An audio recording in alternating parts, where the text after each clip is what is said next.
What is going on, everyone? Welcome to another Coffee Table Talks. I have a fairly interesting fellow sitting across from me, but before that, I would like to remind everybody to please like, subscribe, share, do all the things that both YouTube and Spotify require all of us to do.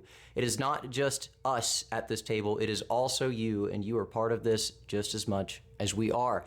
Now, I said earlier that I have an interesting fellow across from this table. I could think of no better way to start this than a good cheers. Jason Shepard, how do you do, sir? Cheers. Doing very well tonight. Oh yeah, are you doing very well? How was school? Yeah, I assume you just came back from teaching.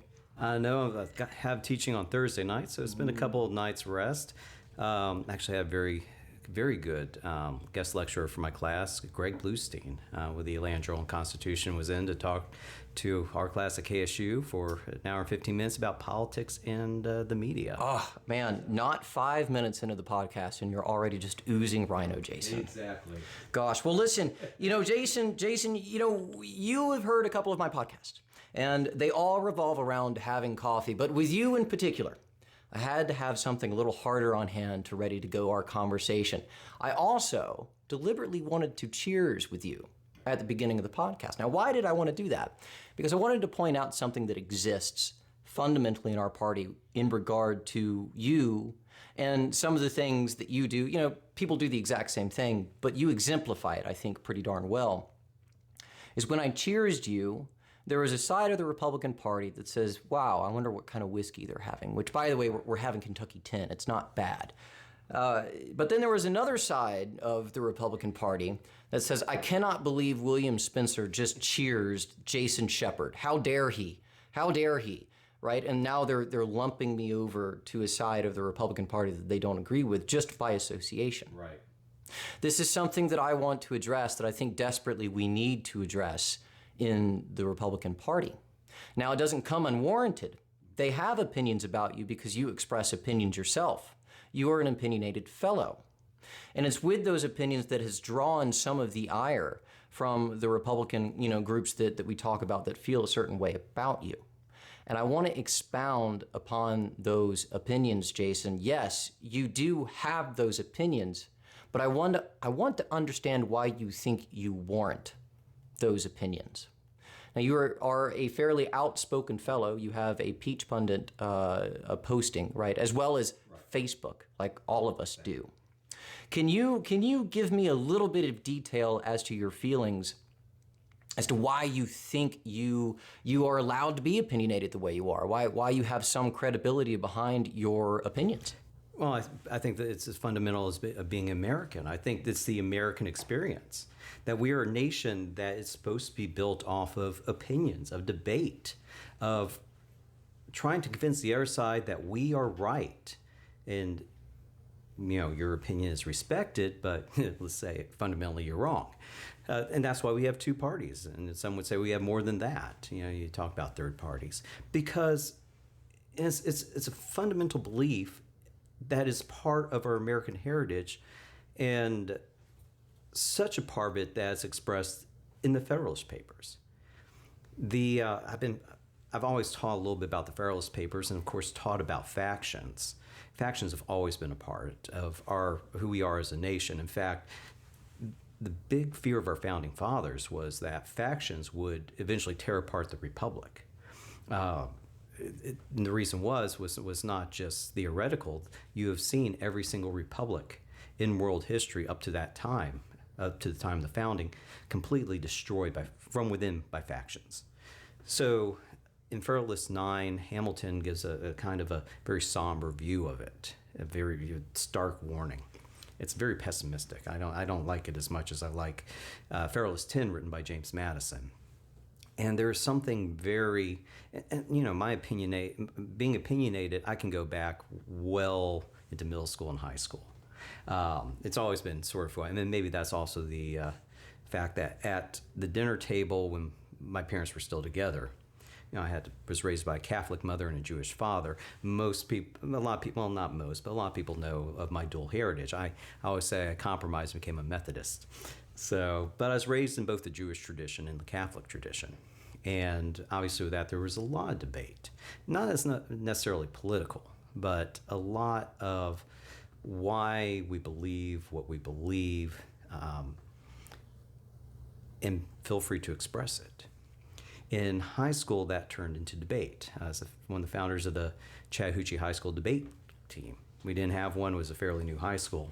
And got involved that way, learned the fundamentals of debate, how to put together an argument, whether it was Lincoln Douglas style debate or more the team debate, with the boxes of facts and informations and figures and research and everything, so we can make a convincing arguments. And I still try to do that. I'm not going to throw out an opinion without the facts to back it up. I typically I don't watch a lot of TV. I don't watch a lot of TV news. I like WSB radio. That's fairly straight up, no opinion one way or another. Of course, most of the talk shows, the hosts on WSB lean to the right. I tend to agree very closely, about 99.9%, with my old friend who I met when we were both sophomores in college, in the College Republicans, and that's Eric Erickson. And we do disagree from time to time, but our way of thinking tends to be the same. And I don't know if it's just because we grew up at the same time. We have very different experiences in terms of how we actually grew up. He growing up, being from Louisiana and growing up overseas, my family moved around a lot. So I got to see a lot of different places, the Midwest, the South, all the places I lived growing up. But we grew up at a time where our biggest influence was Ronald Reagan. Too young to remember his election. I was almost 5 years old in 1980 when he was elected. 5 years old when he was sworn in. I was in 7th grade when he left office. And right after that, of course, we had George W. Bush. I growing up in a generation, the last generation that basically feared a nuclear annihilation, especially the left when Reagan was there. The day after tomorrow and all those disasters. So that really helped shape the thinking. And it's why even today that I can't imagine that any Republican would say, "Oh, we should support Russia in anything." So I tend to agree with Eric Erickson a lot in his opinion. But one thing he talks about that I firmly agree with, and I'm about as far to the right as you can get, which I kind of take the pejorative rhino with a little bit of a laugh, because in my opinion it's rhinos calling me rhinos. People who really have no history, experience, understanding of not just the Republican Party but conservatism in general. They're not conservatism. They're MAGA. They want to, a lot of time, and part of it's based on fear. We can go to that a little bit later on, because fear also breeds faction. Fear and frustration. Frustration that I have too, that the conservative movement it never moves as quickly. Although conservative movement isn't really supposed to move. It's supposed to stay the same. It's supposed to fight against, it's the status quo fighting against the progressive onslaught that's gone from liberal to progressive to now woke, which is fundamentally against the values and freedoms of this country. They want to stamp out the idea of opinion. You can't have an opinion. Your opinion, if you're not with us, is racist or on the ash heap of history or whatever they want to do. I mean, they're modern. It's my truth. There is no absolute truth. And my truth is really opinion that they have codified into truth. That's dangerous to a free system and a free people. So that's what I'm fighting against. On their side, on the MAGA side, I keep hearing, we don't want your opinion anyway, and we will hurt you for your opinion.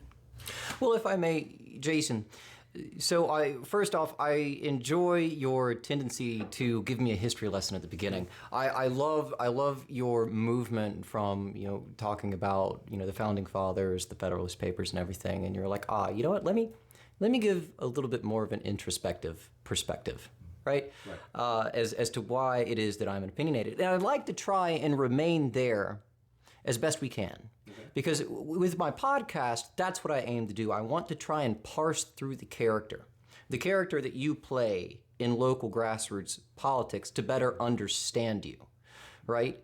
Because in understanding somebody totally separate, understanding them on a human level, right, it breaks down walls, and it builds or rather it adds to the ability to actually communicate. Now, I want to take your opinion, if you will, of the factionalism that you say is increasingly existing.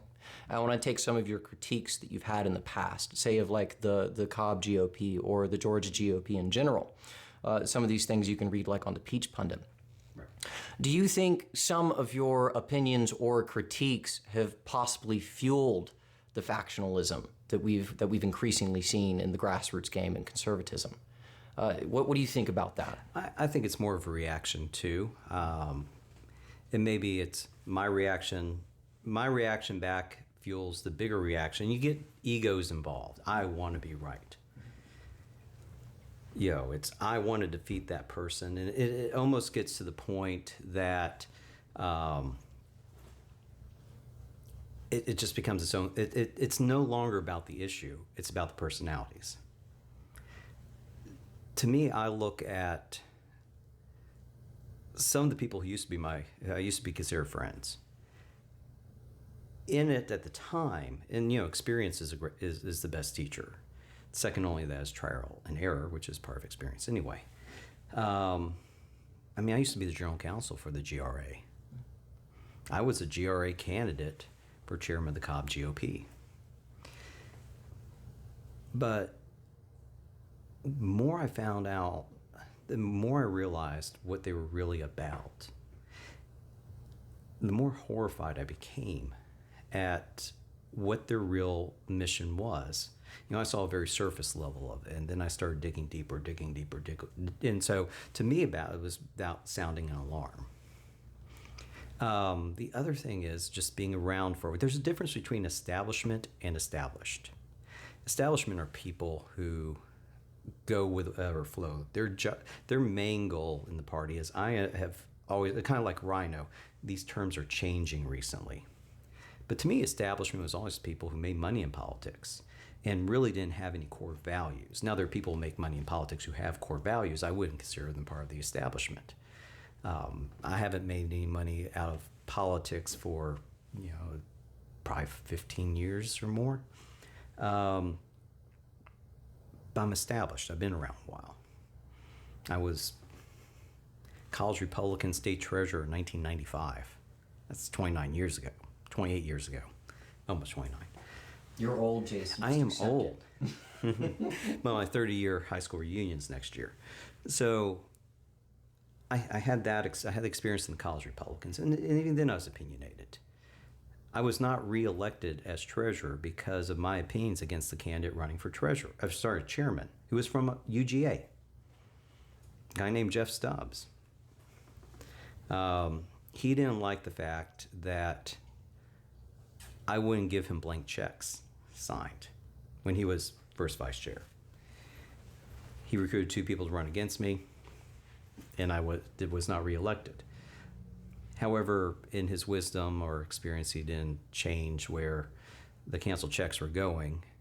So when he did start writing checks to himself, they were all coming to me. He was basically forced to resign. And at that time, actually, that's Eric Erickson, who was first vice chair, became state chair for the college Republicans on that. So I was vindicated. I suffered the consequences for being opinionated, making a hard stand. But at the end of the day, vindication. Young Republicans. Back in, it was 2007. State chairman of the Georgia Young Republicans took a very principled stand against Glenn Murphy. He was my counterpart, state chairman of Indiana, doing some underhanded things, and I exposed them in the race for national chair, which he was running for. He was very good at manipulating people and basically,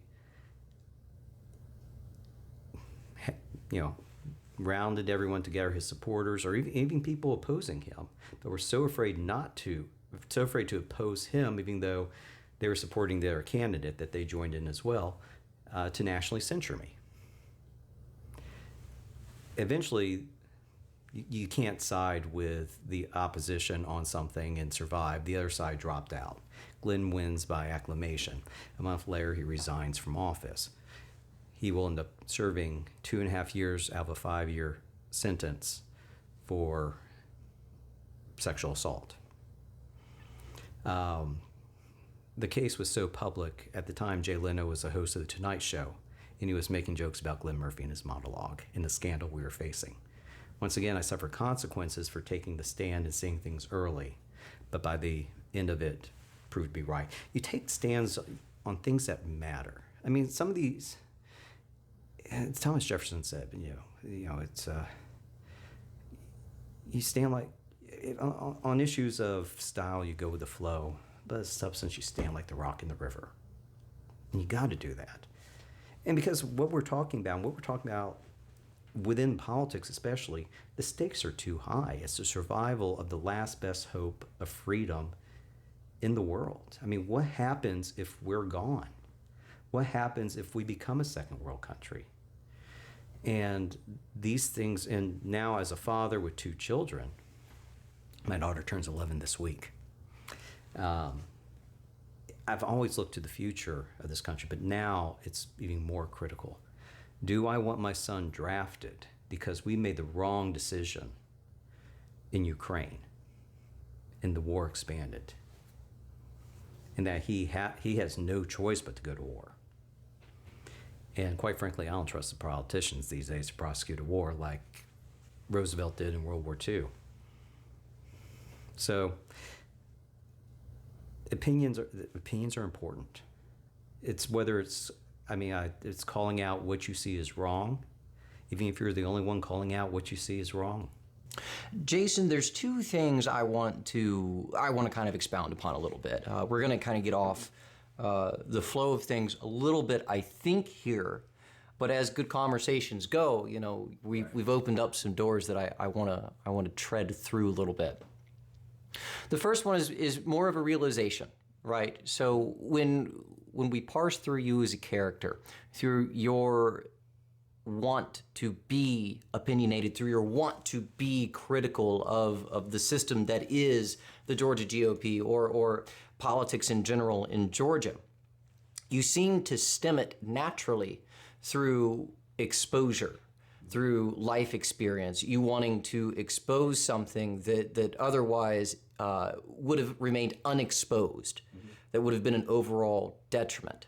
So you're wanting to bring the uncomfortable out in full exposure. Now, I have opinions about that. Go figure, right? My opinions being much around the idea like, okay, if I have a disagreement with Jason Shepard, dag nabbit, I'm going to call him up and I'm like, Jason, what the hell? You said this thing and I don't agree with it. But I called you. Right. I called you, right? I called you personally. I didn't go out and write some kind of expose on why you're doing this wrong thing. That's a typical critique I hear of your work. Right. It's like, why doesn't he just reach out to the person instead of, going out to making this more of a public domain? Now, it's not as simple as that, because at the same time, people who think that we're in, for example, like safe conservative chat rooms, no, we're not. There's individuals who are within the left camp that are in those chat rooms that are seeing our discourse just as clearly as our public discourse out on the media. Now, it's the same view. It is different in the sense like, okay, well, you're behind like a Peach Pundit name, right? Or you're behind some, newsletter rather within inside a chat, but the same concept is still there, which is why I'm really, really wanting to have this conversation, because conservatives, especially in Georgia, need to figure out discourse between one another. There is a fascinating perspective that I have because, I came from the military, right? I came from a small team environment within the military. There was no, we're going to disagree with each other and then do this mission, because that leads to death. Right. Death. the end of things, as you describe as the end of our nation, right? The forever changing fundamentals of our nation. That was in the military, death. Okay, so when I come from that environment and I come into Georgia and I come into seeing the discourse that takes place between conservative and conservative that may not line up exactly with one another, but occurs, I get a glimpse of a divorced parent. Mm-hmm. You know, here I am as a young fellow who has this vigor. I want to be involved. I want to be involved on the grassroots. I love these people so much. They're enthused about their country. The way I was when I joined the military, it's beautiful. The patriotism, I don't care where you're at on the Republican scale, it's beautiful. But what irritates me to no end is that I have to view the likes of a proverbial mother and a proverbial father making me choose between the two camps, if you will, all the while they're just, roaring and yelling at each other. And in the meantime, they're telling me, like, if you don't agree with me, you're on their side. And if you're on their side, I'm going to disown you. And all the while, the other guy is saying, like, well, if you don't agree with me, right, and you're on their side, well, I'm going to disown you. And I'm here in the middle, just like, I just want to sit at the table. Mm-hmm. I just want to learn. I love you, Jason Shepard, just as much as I love somebody who vehemently disagrees with you, right? Because you have taught me things. You have poured into me actively, just as much as they have taught me things and poured into me actively. Mm-hmm. And it all boils down to communication and how we communicate. This is a conversation, Jason, of your opinions and your critiques of the Georgia GOP, but more fundamentally, you as a character represent moving towards what a better discourse could look like within the Georgia GOP, at least the grassroots, the conservative ranks of Georgia, right? Well, and you bring up that point. When you told me you're running for vice chair of communications, I didn't say, well, if you run with Sally Grubbs, you might as well delete my phone number. On the other hand, I said, you need to decide for yourself. And I said, you're young. You're not that young, though.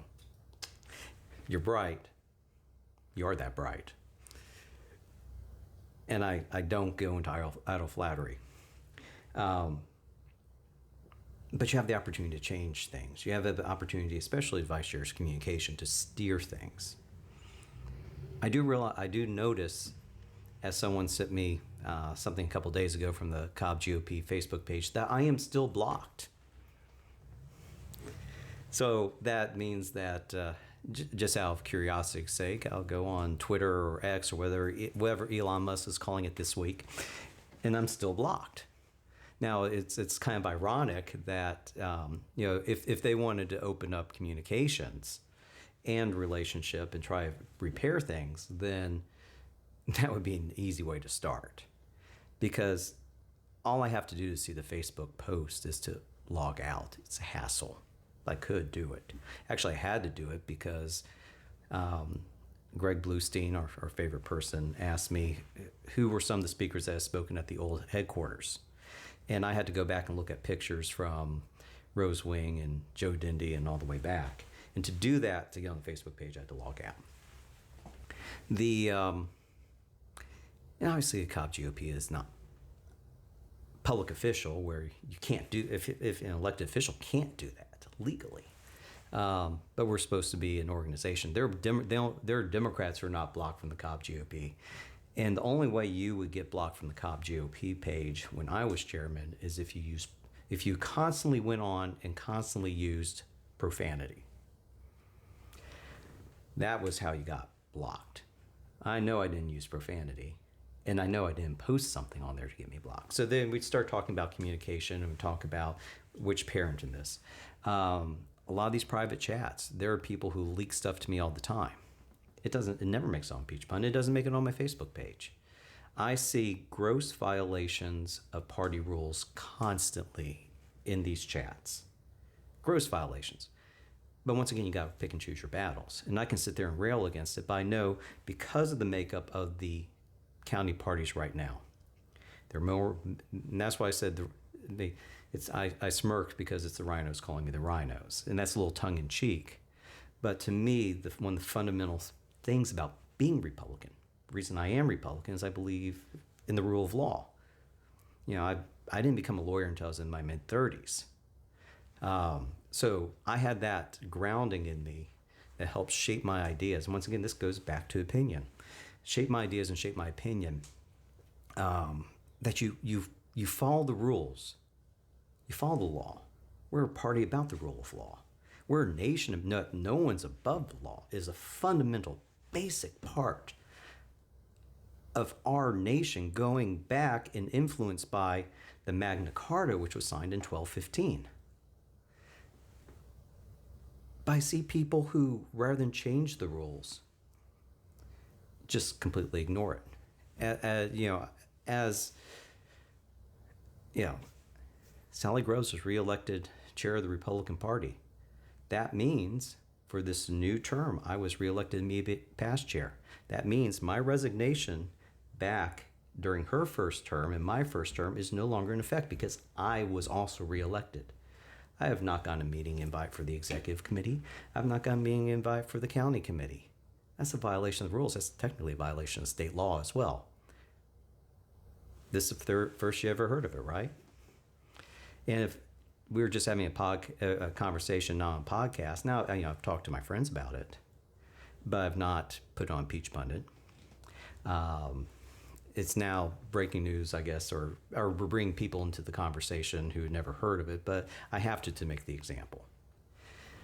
It's what really had the big breakdown was between Sally and I was she said something that was about my team that was printed in the Marriott Daily Journal.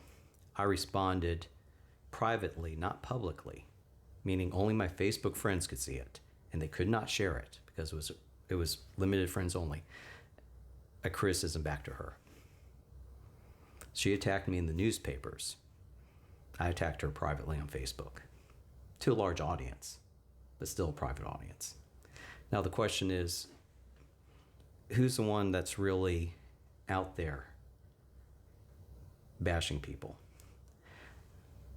This is America. We talk about public issues. We talk about public issues in a public way. That is why we had the Federalist Papers.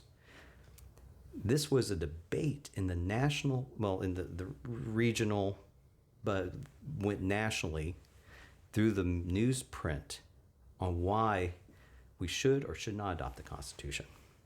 Nothing like that ever happened in history. It's my love of history and understanding of it is part of the reason I am opinionated. Opinions based on facts, not my truth or someone else's truth. Now, people can view, facts different ways. Obviously, there's a million and one ways to interpret the Constitution. Think about how many denominations there are of Christianity, and it's all about the same book. So everyone could read the same thing or look at the same event. In the court of law, will say 5 people witnessed the same event. They'll all testify differently based on what they saw, what they remember. It's the same, but there's the same event. Same thing with our Constitution, our Republic, and the same thing with how we view conservatism. The great thing about our idea of conservatism, that's very different than progressivism. Very different than a top-down government that doesn't want you talking crap about them, or elected officials who don't want you talking about it and have the power to punish you for it. Speech does have consequences. I'm aware of the consequences of my speech. I have free speech. I have freedom of speech, but speech comes with consequences. And sometimes, really, and you look about it, and part of it is a very biblically based look at it as well, that people you don't care about, you don't care about. You don't try to correct. If I didn't care about these principles, I wouldn't try to correct it. I'd just go about my day-to-day business and say, who cares? But to speak out, to say this is wrong and we need to stop it. If not me, then who? If not now, then when? Quite, Jason, quite. It's interesting. I try to use life experience to conceptualize things, right? As time goes on, as I experience more in life, I try to think retrospectively as to where perhaps this has come up before. Mm-hmm. I'm reminded of a fairly funny story. I was actually deployed down in Mexico. Not going to talk about what I was doing down in Mexico, but I was down in Mexico doing things down in Mexico. And I had a particularly lively staff sergeant. He was a lively fellow. Some would say crazy. I prefer lively. It's a nicer word. But he did not agree with a captain that we were working with, a commissioned officer, right? It just did not agree with him fundamentally, on so many things. He was a young officer, even though he was a captain, he was a young officer and he was very rash, right? This was a very seasoned staff sergeant. He knew a thing or two, right? Because he had seen a thing or two. Right. So there were two ways that he would tell this captain, right, publicly. Okay, amongst all of us that were in there, he was like, okay, we can deal with this one way or the other way. Mm-hmm. We can deal with it here with the uniform on, or we can deal with it out back with our uniform off. Mm-hmm. But we're going to deal with it. We're going to deal with it. And it was almost comical. It almost kind of like released the tension, if you will, right? Because I feel like, yes, there seems to be some very observable tension occurring within the grassroots apparatus between individuals, right? You say that they view it as establishment or, whatever.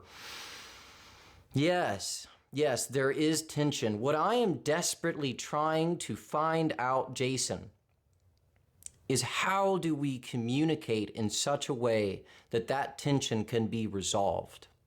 This is a conversation of communication, right? Just as much as I would perhaps bring some other opinionated fellow on here, I would grill them, just about the same. I'm not grilling you too hard, right? Calling some things out, but the things are necessary to be called out to understand the current makeup of communication inter-party, right? So what would that moment look like for you then, Jason? What would that moment of like, okay, we're either going to take off the uniform or we're going to, hash it out here, with the uniform on. What does the moment of tension ideally look like for you? And what could be the result of that release of tension? What would it take? To me, I can disagree with you and come out and saying, let's get a drink. Let's have some, if you come out with me facts. Once again, it's the idea that we can both look at the same truth, Bible's truth. You and I can look at it both and come up with different opinions on it.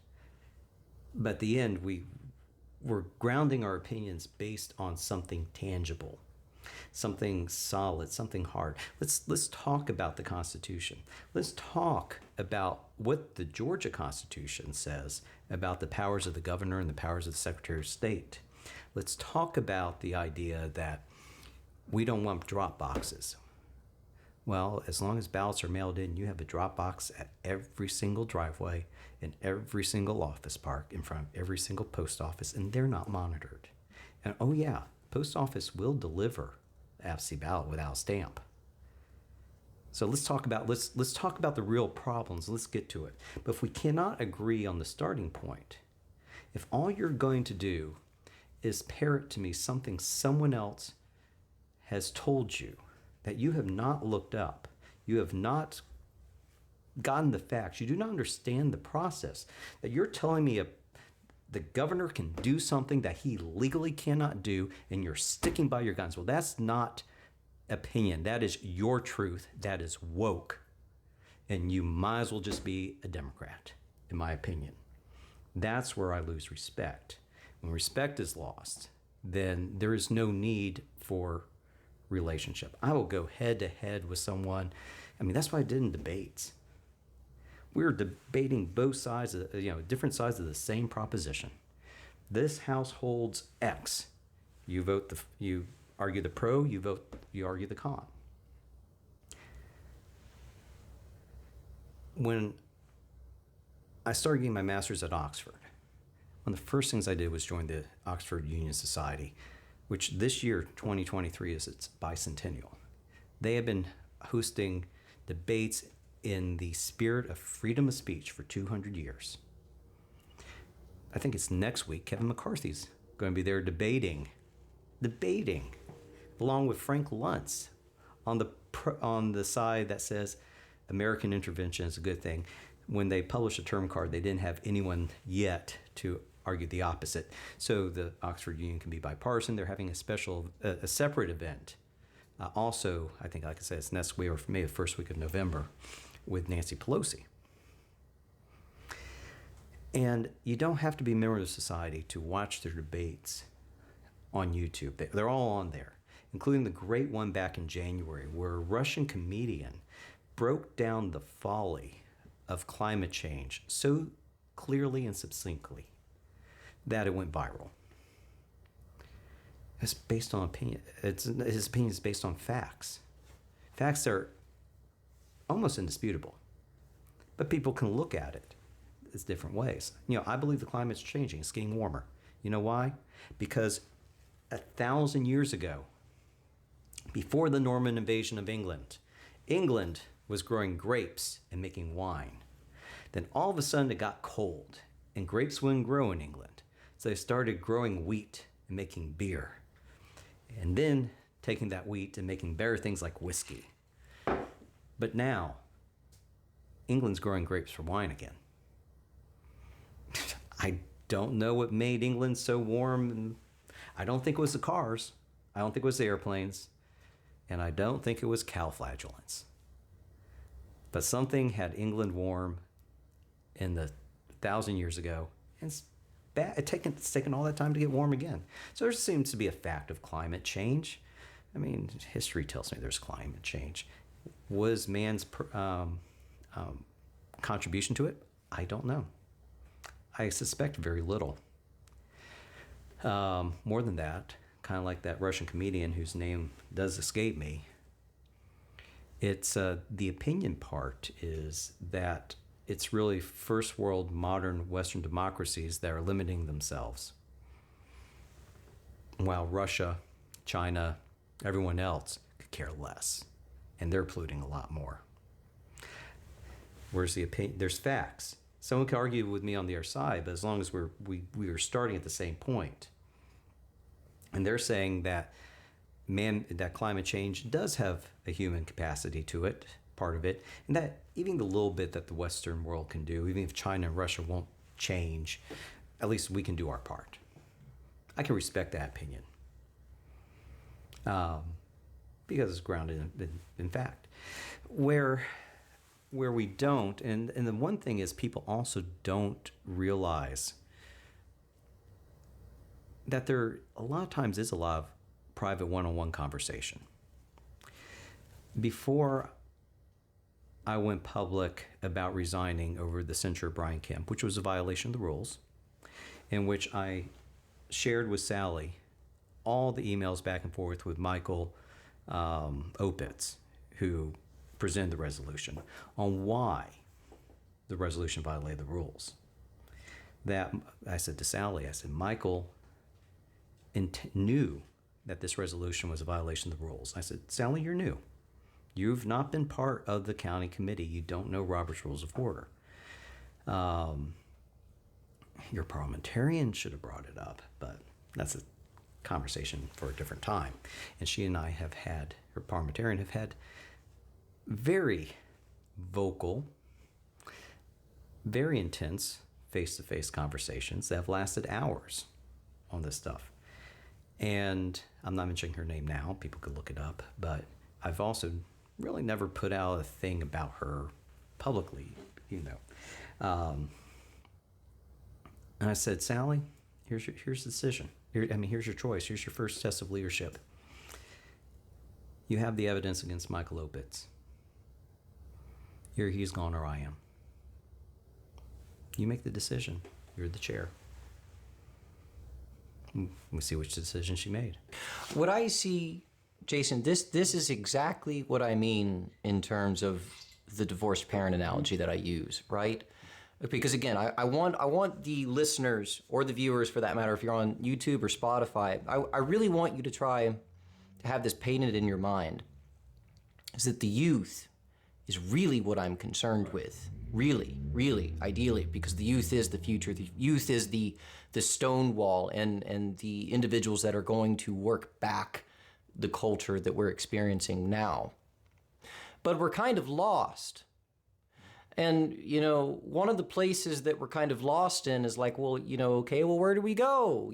We've got both, again, divorced parents. We have both parents gnawing at each other within the grassroots system here in, Georgia. I don't know about elsewhere, but from what I've observed here, right? And again, that child loves those parents, does, right? There's passion in one, there's knowledge in the other. Maybe that's it. Communication relies on the ability to communicate with one another, for that matter, to understand one another. Maybe mom and dad are speaking two different languages. Maybe one is passion driven in such a way that they are so vehement, like, no. We see this thing happening to our nation, our people, our country, and it's in our passion, our resolve, that we know that we've got to fight and push through. But dad says, no. Knowledge, history, reason. They're not speaking the same language. And in that, they're finding a significant amount of disagreement. And in that disagreement, they're not wanting to communicate or find the bridge that ideally bridges one another towards the common goal. Well, and let's put more in military terms. Are we talking passion versus experience in history? Experience in history tells you ready, aim, fire. Passion tells you fire, aim, ready. Which one are you going to hit the target with? And that's interesting. True.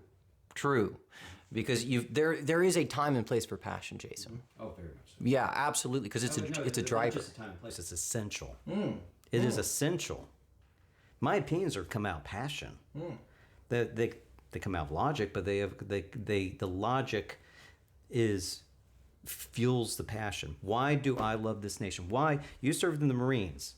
I tried 3 times to get into the military, rejected 3 times from the military. So the best I can do is a nice appointed Kentucky colonel. I don't know if that made the stream, but so everyone else in my family got to go through the military. My dad, who I was estranged from for about 13 years after my parents' divorce, but he's a Navy veteran. He was a Navy aviator. He took off and landed A4s on ships going up and down, which he says, anyone can land a ship on something, a plane on something solid, but try landing it on an aircraft carrier. He did that. He was on the forestall. My grandfather was Navy and Army. His brother was Navy. My great-grandfather was Army. My great-great-grandfather luckily served between those couple wars, but his father, American Civil War, infantry. I mean, my one cousin is served in the Marines, and several other cousins served in the Navy. I'm the one that tried and couldn't get it. Bad timing, bad luck, call it whatever. So I found other ways for service. I probably, if I had not devoted the last 30 years to politics, the probably hundreds of thousands of hours of volunteer hours I've given, maybe I'd be better off financially. It's for most Americans, it's easy not to care. I've seen the meme where there's a guy sleeping on the couch, over his little thing that says Americans. The other side of the couch is on fire, and it says America. And you're laughing, you know it. Part of me wishes to not be passionate, not to care about these things. But I can't. It's kind of like, it's like going back, we were talking about Madison. The destructive nature of fire. But you can't eliminate all air just because you're afraid of fire. Just like you cannot eliminate liberty because you're afraid of factions. And I think it's fundamental because you're looking in the here and now. I'm looking at a 30-year time span where I remember where if you put a yard sign for a candidate in a primary in your yard in Gwinnett County, they try to remove you from the board of the Gwinnett GOP. This was 90s and 2000s. Same thing in Cherokee County. In fact, for those of us who've been around a while, including the parliamentarian whose name I didn't mention, who's been involved in this, the 6th District forever, there's always been sort of the wink and the nod of dysfunction in Cherokee GOP. Just how that dysfunction is coming from changes over time, but it's continuous. It's not here and now. Cobb was always looked at as sort of the example. So that's a big change. And part of the reason was Cobb was always a 60-40 county. There was every election, Republicans won. But there was plenty of Democrat legislators, elected officials in the south part of the county. As Kennesaw State has grown, as the county has grown, the number of Republican voters has stayed relatively the same. It's ticked up a little bit. The number one Republican vote getter as a candidate for governor in Georgia, the Republican candidate for governor who's gotten the most votes in Cobb County ever in history is Brian Kemp. But Brian Kemp lost the county. That tells you the issue is not the Republican vote is just collapsing. It's saying it's staying the same. It's ticking up a little bit as the county, but not as much as the county population. So it's always been the fact that we understood in Cobb County there are Democrats in this county to fight against. We didn't always fight against each other, but that's still not 100%. Because if you go way back on Peach Pundit, the first time I was a front page poster on Peach Pundit in 2009, you can see some of the struggles within Cobb County. That had nothing to do with Donald Trump, had nothing to do with MAGA. Same thing with Gwinnett County. I mean, Buzz Brockway on Peach Pundit was chairman of the Gwinnett GOP. I'm still very good friends with B.J. Van Gundy, the immediate past first vice chair of the state party. He was chairman of the Gwinnett GOP when I worked for Newt in the late 90s. So a lot of us go back, and we've seen the ebbs and flows. And if you're new to the party, you just haven't. You haven't been there. But those of us who've been around the block 2 or 3 times, and that's where experience comes in, some of it is we've made the mistakes. Some of it is we regret the times when we saw something and we should have spoken up but didn't, and things went from bad to worse, as we're more worried about the reputation of the party than the integrity of the party. I've always been more worried about the integrity of the party than necessarily the reputation, but that's because I believe part of the fundamentals of liberty is transparency. We should, this is America, we should have our fights in the public because these are public issues. That we're not dealing with private intimacies between divorced parents. We're dealing with things that are very, very public and very, very fundamental to the ideas of how our nation's formed. And that's why they're supposed to be public. Now, there's a difference between calling people names or intentionally lying about people and their character, which is something I never get into. I criticize work or lack thereof. I criticize policy. I criticize decisions. The only time I criticized Sally personally was privately on Facebook, only to my Facebook friends, after she made the comment to the newspaper, "I don't know what Jason Shepard and his team did except work very hard to turn Cobb blue." How many subscribers to the Marietta Daily Journal versus the few that would have seen it on my Facebook? Jason, I want to depart with this idea.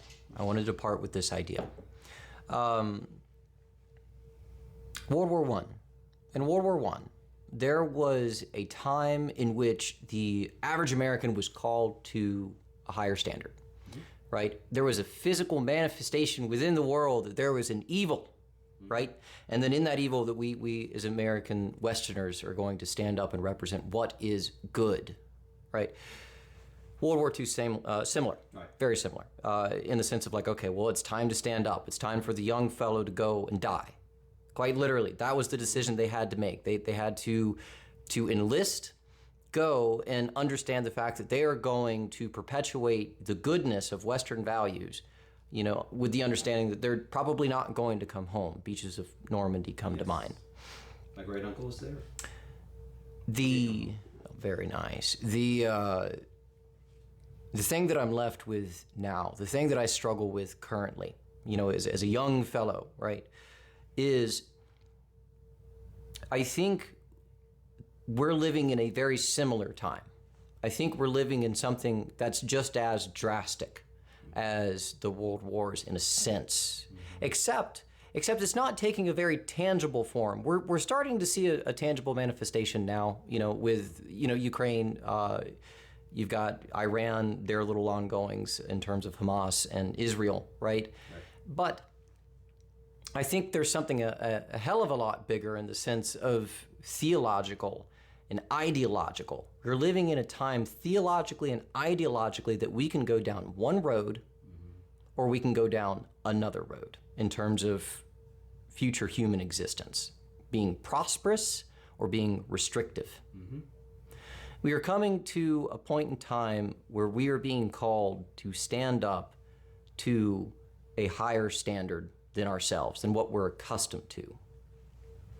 Given that, and given my analogy in terms of the divorced parent, right, the divorced parent analogy, however you want to take that, what would be your approach to amend that relationship, to show a higher standard to the young observer, seeing the inter-party discourse at current, right? What would be your way of showing that young person, it's like, you know what, no, I'm going to make the steps to mend this relationship, right? I'm going to maintain this marriage. I'm going to maintain this communication, I guess. It is discourse, but I want to call it communication because I believe it. I believe we can communicate, right? What would that look like for you? And this is your parting comment, so please, by all means, go forth and conquer. The first question you have to ask, is it worth it? Marriages are supposed to be forever. This is just temporary. It's advice I've given you. It's advice I'll give everyone. You got to forge your own path. Make sure you have your own compass. Experience is the best teacher. Because I'm not going to be here forever. The best I can do is mentor. I've probably at this point achieved everything I'm going to achieve in the Republican Party. And truthfully, at this point, I've been a congressional district chair. I've been a state party vice chair. I've been the chair of largest Republican county in terms of votes, still, despite the fact it's blue. I've raised $500,000 in that position. Where do I go to now? I ran for state party chair, not because I really wanted to be state party chair, but because there was no one else coming up who I could get behind that would correct the mistakes that David Schaefer made. That's why I ran for state party chair. I don't have a burning desire to be state. It's kind of like John Watson. John Watson did his one term and done. Why? Because he never really wanted to be state party chair, but he felt he can go in, make a difference, and turn things around. And all the work we did under John Watson, including getting those finances in order. David Schaefer wrote the last check on that debt. John Watson negotiated so we would have an end to write that last check. So David Schaefer, paid off the debt, but he didn't do anything to get that debt paid off. And that's the difference. And I want to go back to that Federalist paper, those two. And I think it may have been in 9, or it could have been in 10. Talked about the fact we won't always have statesmen leading us. At times of crisis, it calls for statesmen, stateswomen, as well.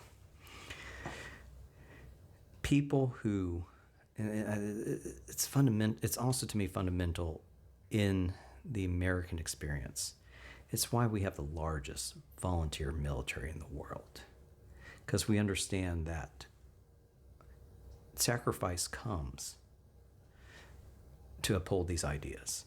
That if we're not the ones advancing them, then who is? Do I like the fact that America is the world police? No.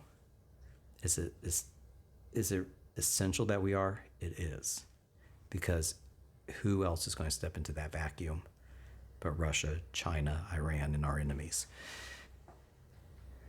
So is it a relationship after trying that needs to be mended long term? No, because these are positions with term limits.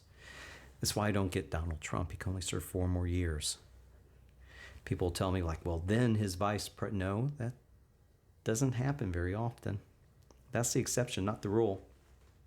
They crack a history book.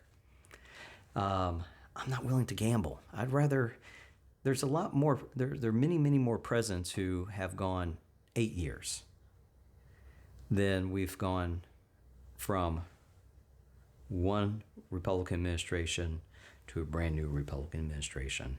I'd rather have someone that can go 8 years. My belief in this is waited out. I had to do it before. Regardless, 5 years from now, we will have an open seat for the White House. If you are only here in the Republican Party because you are here for one man, well, I don't expect you to be around much longer. It's the young people. They're coming up. Maybe they are inspired by Donald Trump. And I will be the first to say, and I have said repeatedly, Donald Trump did some very good things as president to move the conservative movement. My concern with him in 2016 was he spent a lot of his life as a Democrat. He was close with the Clintons. He was close with Al Sharpton. He was close with Jesse Jackson. People that you don't think of conservative Republicans being close with. His personal life was a mess. And I just didn't trust him to be conservative. I thought he'd be a squishy moderate if he was president. And he pleasantly surprised me, especially with the Supreme Court, especially with the federal bench. And I'll always give him credit for that. But once again, part of it, I think, is that he brought a level of discourse with him. The name calling, the personal attacks, the little Marco, the lying Ted, everything, everyone's a pejorative. For those who are less creative, it's just rhino. And the thing that will get you removed as my Facebook friend the quickest is spelling rhino like the animal, R-H-I-N-O. No, it's an acronym, Republican in name only, and when my generation started it to replace the old term of Rockefeller Republican, because who in the heck remembers Vice President Rockefeller? It was Republicans, especially during the Republican Revolution when we were taking Congress under Newt Gingrich, Republican majority, first time in 40 years. My congressman becomes Speaker of the House. Rhino was that Democrat who switched parties so they can stay in the majority, but still acted like a Democrat, a Republican in name only. That's what Rhino is. I am certainly not a Republican in name only. In fact, if you call me a Republican in name only, you have no idea what a Republican is. You have no idea what conservative is. And it tells me that the MAGA crowd who's calling me Rhino aren't Republicans. They are there for Donald Trump. And if I wait out Donald Trump, we can get back to the discourse. We can get back to focusing on who the true enemy is, and that's the Democrats. And Democrats really aren't our enemies. They disagree with us. They have a lot of really, really bad ideas. I mean, you look at what Republicans believe, and Republicans believe in freedom and liberty and the ideas of the founding and the idea of natural rights, that your rights don't come from government. They come from God, and if you don't believe in God, that's okay because they still come from nature. Because that's the genius of Thomas Jefferson. He wrote it that way. And government exists only to secure these rights, not to dole out from the public fund and give each according to his need, from each according to his ability. Karl Marx said, paraphrasing. Need to get back to that. Is there always is there always infighting in the Republican Party? Yes. Is there always infighting in the Democrat Party? Absolutely. But they keep it all under wraps. Is that good? It may look good, it may feel good, but is that what liberty's all about? And to me, that's what it is. Founding fathers had one goal only. And they were willing to compromise to make that goal. And that's the preservation of liberty. We still need to do it today. Preserving liberty doesn't mean flying a Gladstone flag. It doesn't mean flying a Trump 2024 or Let's Go Brandon flag. Preserving liberty means working every single day to combat the forces that are against us. And it really sucks that I have to spend my time that should be devoted to that focused on the fact that, according to the MAGA crowd, I can't pass a background check. My concealed carry permit begs to differ. But that's what we're dealing with. And there's always going to be politicians that are in it for themselves. Always going to be. Always has been. And that's the great thing about reading and understanding history and looking through experience. As Mark Twain said, America doesn't have any distinctly criminal class except for Congress. He said that more than 100 years ago. He also said, I suppose all Democrats are on friendly terms with the devil. Things don't really change. But what we can do is apply the lessons of the past to the present and just hope we get things right. I don't want Ukraine to be Russia's Sudetenland. And remember, there was this guy in Parliament who was maligned and ridiculed for sounding the alarm about Adolf Hitler. Had to switch parties. Not trusted, thought as reckless, a drunkard, liked a lot of whiskey, liked his scotch. In the end, Winston Churchill was proven right. Opinions are important, and in free societies, opinions matter. The best thing you can do is if you have opinions, back them up with facts, and never, as much as you can help it, get personal.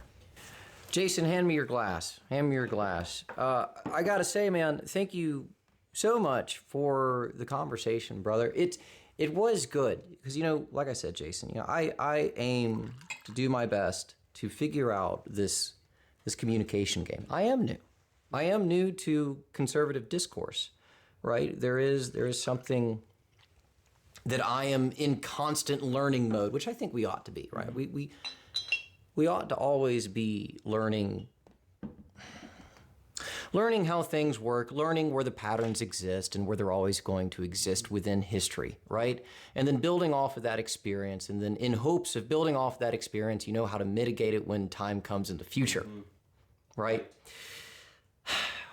That being said, you were a great guest in terms of putting a lot of things in context, right? In providing a lot of things in context about your character as well, and the role that you say that you play when you come out with these critiques, when you come out with these opinions.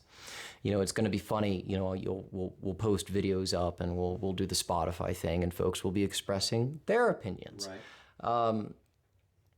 But the more power to them, because America. Right? Yes. Because America, quite literally. And there's beauty in that as well. It's almost poetic in a way. Jason, thank you so much.